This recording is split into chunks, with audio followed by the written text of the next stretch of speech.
Hello everyone, welcome to the Evangelist Garrett channel. Today is the second in a series about whether or not the Founding Fathers were Christians, as is commonly asserted, that America itself was built upon Christian values. To see part 1 about Thomas Jefferson, click the link in the video description. To the extent that Christian theism affected Europe, North Africa, the Levant, and other developed and emerging monarchies, cultures, and governments through the Middle Ages, yes, America was built upon some Christian principles, but not alone. And principles does not mean Christianity as religion. What grew along with those principles was the thinking of the Enlightenment, humanism, and the perfecting of humans. No character hinges between these two dichotomies like John Adams. In some ways, he was clearly a product of Puritan Massachusetts. His father wanted him to go into clergy. His wife's father was clergy. He believed generally in the Calvinistic view of man's total depravity.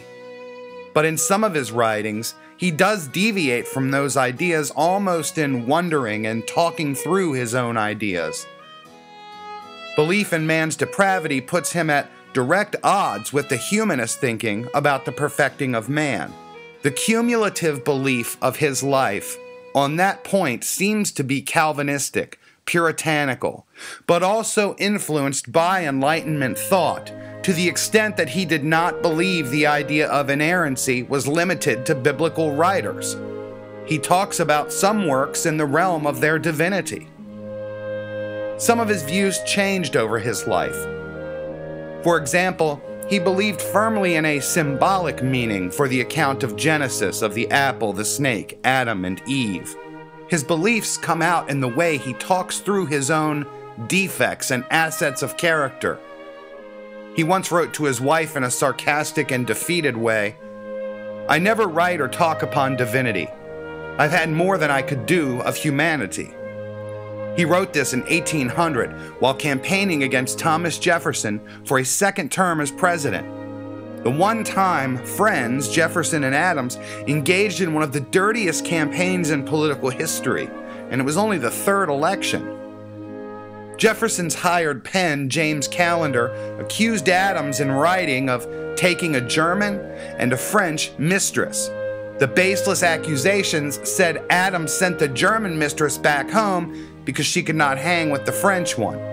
This made the Pennsylvania Germans so angry that they withdrew their support for Adams, taking the votes he needed to get a majority. Adams became bitter over the attacks on him and eventually engaged in the same type of smears against Jefferson for his actual relationship with Sally Hemings. Another attack on Adams came from his seemingly strong belief in aristocracy as ordained by God, an act of providence where the most worthy became the leaders of society.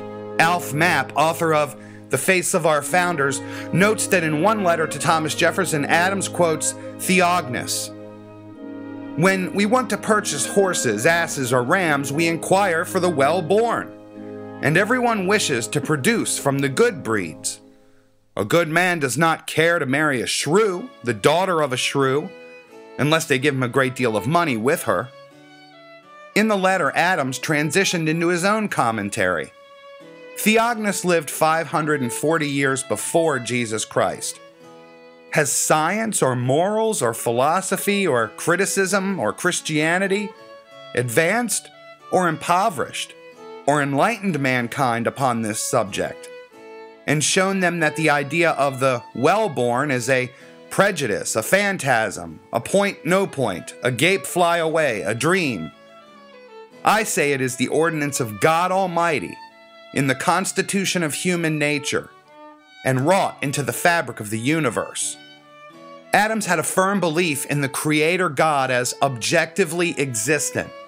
Having traveled the world, he does seem to allow for differences in subjective beliefs, even noting in a letter to his son John Quincy that religious toleration as a governing principle would be good in that Christianity would thrive among other belief systems and benefit from the influence of them. At other times, he seemed almost fundamental in his Christianity. In his mind and letters, he reconstructed past Puritanism in his family and America in general as a form of Republican revolution, framing them in the same light as he did the revolutionary founders. At other times, Adams admonished John Quincy, his son, after reading a letter he had written to his own sons. In it, John Quincy told his sons to live by biblical principles. The senior Adams unleashed a diatribe on John Quincy. What biblical principles? What biblical rule of faith? King James? The Hebrews? There were 3,000 variations. Which did his son mean? In older age, Adams became almost crotchety about young Orthodox preachers, but at the same time proposed very unorthodox ideas of his own. He believed that the idea of an incarnate God suffering on a cross was baffling and a destructive doctrine to Christianity. Again, this was well balanced with other times that he himself seemed vehement in his fundamentalist belief in Puritan Christianity. John Adams offers us a perfect look into the dichotomies that existed during the Revolutionary era. The development of the Protestant Reformation over about a 250 year period. The concepts of religious toleration growing alongside it. Growing alongside developments in humanist thought from the Enlightenment. Adams, like many, cannot be pigeonholed into one clean belief system. Was he a Christian? Yes. Was he devoted to any doctrines that shaped his thinking seemingly innately? Yes. Was he devoted to so many Christian doctrines that he fit cleanly into one denomination? No, not by today's standards. Today, Adams would find Episcopalians and Unitarians too liberal. He would find evangelicals and fundamentalists too conservative. For as much as he hated them, he would appreciate the tradition and devotion of sacraments of ecumenical denominations. But at the same time, he would probably complain about them. Likely, Adams would fit in well today, constantly conflicted between the innate knowledge of an objective God, but too progressive to admit Christianity was the only absolute truth. He was a thinker, and his letters provide us so much useful information about the times he lived in. Thank you for listening, and I look forward to talking to you on the next video. Thanks.